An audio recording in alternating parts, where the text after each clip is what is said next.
श्री राम जी जब बालक और बाल लीला अपने तीनों भाइयों के साथ कर रहे थे, सबसे अधिक स्नेह कैकेयी मैया करती है।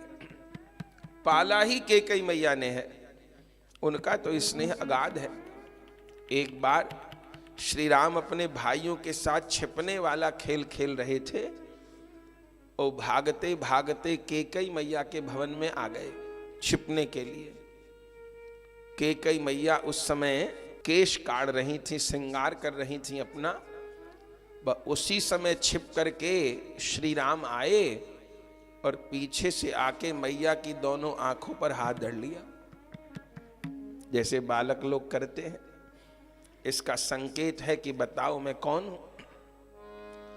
कैकेयी मैया जो श्री राम की आहट को पहचानती हैं, श्री राम के स्पर्श को पहचानती हैं, आज जाने क्या हुआ, आज बता ही नहीं पाई। अब प्रभु को जिससे जो कराना है वो करा ही लेंगे। भगवान पूछें कैकेयी मैया कभी कहीं भरत होगा, कभी कहीं लक्ष्मण होगा, कहीं कहीं शत्रुघ्न होगा, श्री राम का नाम ही न बोले। आखिर में तो भगवान ने हाथ उठाया और जैसे राम जी को देखा, अब कैकेयी मैया को ये आशा नहीं थी कि राम भी शैतानी कर सकते हैं। उन्होंने गोद में बिठा लिया लाला को। अरे मेरा लाला भी शैतानी कर सकता है, ये तो मुझे आशा ही नहीं थी। श्री राम ने कहा मैया आज तो आप हार गई। बोले हाँ मैं हार गई, और मैं तो तुमसे सदैव हारी हूं। माँ बाप से हार के भी माँ बाप अपने पुत्र से हार के भी प्रसन्न होते हैं, तो मैं सदा हारी हूं।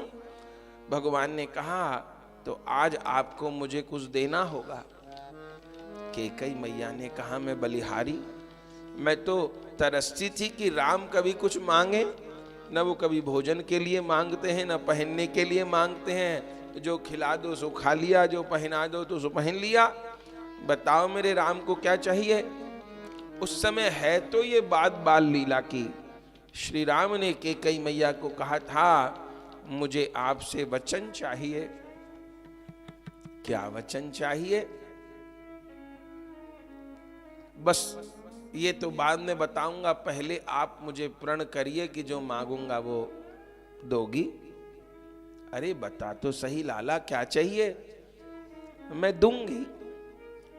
राम जी ने कहा सोच लो मां, उस वचन को देने पर आपको सारे जगत की निंदा सहनी पड़ेगी।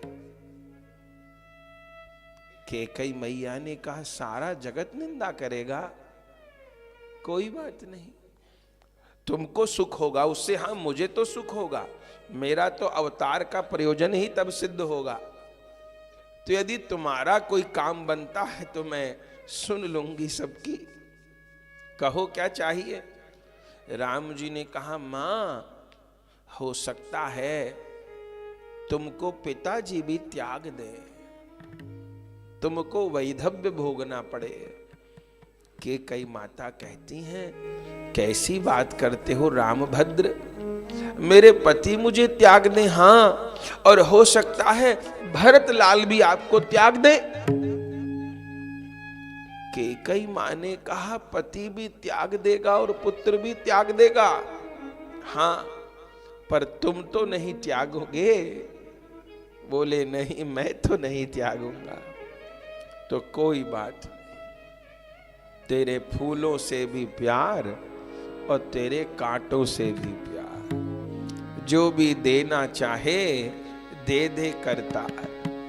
मैं स्वीकार करती हूं, पर वर तो मांगो, ये तो खेल गंभीर हो गया। तब राम जी कहे हैं हे मैया मुझे ये वर चाहिए, जब कभी मेरे राज तिलक की चर्चा चले, पिताजी मुझे राजा बनाना चाहें, उस समय आग्रह करके किसी भी प्रकार आप मुझे वन में भेज देना। बस मुझे यही वर चाहिए। तो वन में जाके क्या होगा। बोले अभी तो केवल अवध बिहारी राम हैं, अभी मुझे घट घट बिहारी बनना है। केवल अयोध्या के राम, मिथिला के राम नहीं, जन जन का राम बनना है, घट घट का राम बनना है। यदि मैं यहीं तक रह गया तो पूरे भारतवर्ष का कल्याण नहीं हो पाएगा। मां, आपको ये करना होगा। और उस समय माता केकई ने वचन दे दिया था।